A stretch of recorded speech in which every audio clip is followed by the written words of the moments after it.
তা কি সব না কাকাছে কথা কইস না, চুপচাপ চা দে। খাইছে কি এত বড় লোকের বাপ কাপ বলে ঘি মধু খাইবা? আরে ওই যন্ত্রণার মধ্যে তো আছি কয়েকদিন ধরে, জোর কইরা ধইরা কি কাপড় চোপড় বিন্দায়, কি খাওয়ান দাওয়ান দেয়, মাটিতে তো পা ফেলবারই দেয় না। ফকিরের বউ কার কথা কয়? আমার পোলা সাল নাই কুত্তার বাগানাম, আমার দেড় পাখি খেত বিক্রি কইরা বিদেশ গেছিল, বড় লাট হইয়া বিদেশ থেকে ফিরছে, পুরা এলাকাটারে একেবারে আমাডুলি বানাই ফেলছে। তোমার ছেলে ছেলে না, জম জম। কে কি করছে? হাই হাই রে, এটা কি করতেন কাকু? আপনি এই পোশাকে আবার বাইরে আসছেন?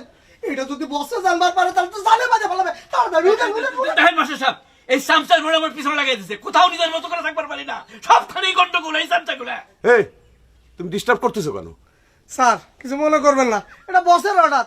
ওনার যদি কোনো রকম শরীরের অযত্ন হয় তাহলে তো আমাকে বসে 12টা বাজায় দিব।